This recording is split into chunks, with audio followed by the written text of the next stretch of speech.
আসসালামু আলাইকুম দর্শক।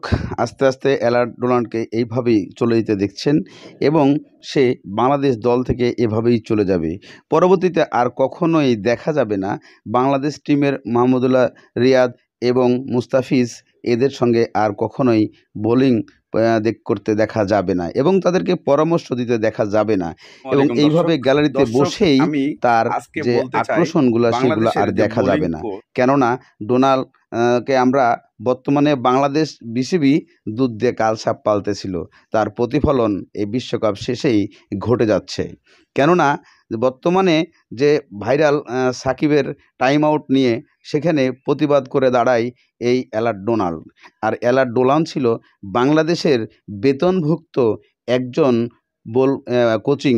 সে কোচিং হিসাবে দায়িত্ব ছিল তার বাংলাদেশের পক্ষে কথা বলা, কিন্তু অ্যালার্ট ডোনাল্ড সে কখনো এটা ওয়ালাইকুম করলো না। দর্শক। সে বর্তমান দর্শক, আমি শ্রীলঙ্কার পক্ষেই আজকে ভোট বলতে দিয়েছে চাই এবং ভোট দেওয়ার বাংলাদেশের কারণে যে এবং বোলিং তার কোচ যে আলোচনাগুলো ডোনাল্ড, হয়েছে আলোচনার এই প্রেক্ষিতে ডোনাল্ডকে নিয়ে কিছু বিসিবি কথা তাকে বলতে চাই। অবশ্যই এখান থেকে আস্তে আস্তে সরিয়ে দিচ্ছে এবং তার চুক্তির মেয়াদও শেষ হয়েছে।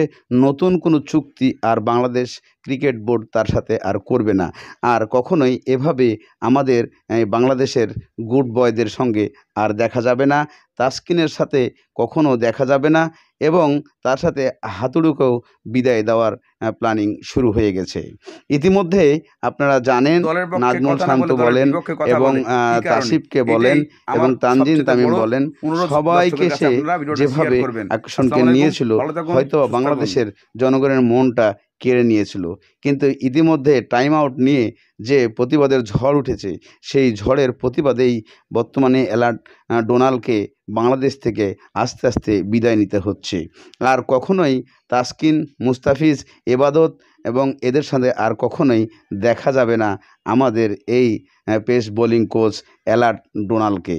অ্যালার্ট ডোনাল্ড যদিও সে ভালো একজন বোলিং কোচ, এটা আমরা মনে করি, কিন্তু সামান্য একটু ভুলের কারণে তাকে বাংলাদেশ থেকে চলে যেতে হচ্ছে। কেননা তার নতুন কোনো চুক্তি আর বিসিবি নতুন করে বাড়াতে চাচ্ছে না, এমন সে বর্তমান প্রক্রিয়ার মধ্যে পড়ে গেছে এবং আমাদের বাংলাদেশের পেস বোলিংদের এতটাই সে করতে চেষ্টা করেছিল এবং এতটাই তার আশা ছিল, অহংকার ছিল, কিন্তু সেটা বিশ্বকাপে পূরণ করতে পারে নাই। আর পূরণ করতে পারে নাই এই ছিল এক সত্য।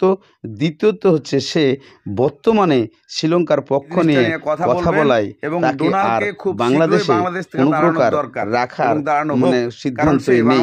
তাই ডোনাল্ডকে আর বর্তমানে কখনোই মাঠে এইভাবে প্লেয়ারদের পাশে কখনো দেখতে পাবেন না, আর কখনোই নেটে তাকে দেখা যাবে না। কেননা তার বিদায় ঘণ্টা বেজে গেছে।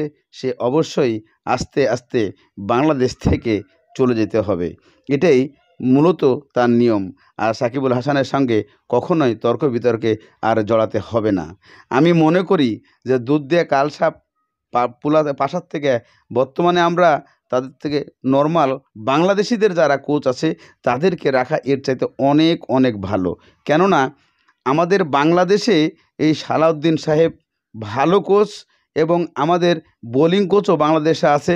তাই আমি মনে করি আমরা ইন্ডিয়ার মতো নিজেদের দেশে নিজেরাই সাজাবো, বাইরের দেশের কোচ এনে আমরা কখনো আর করতে চাই না।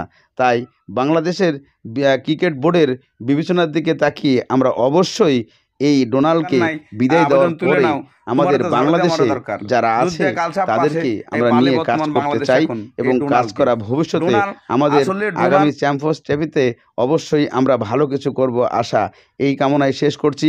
ভালো থাকুন, সুস্থ থাকুন, দেখা হবে পরবর্তী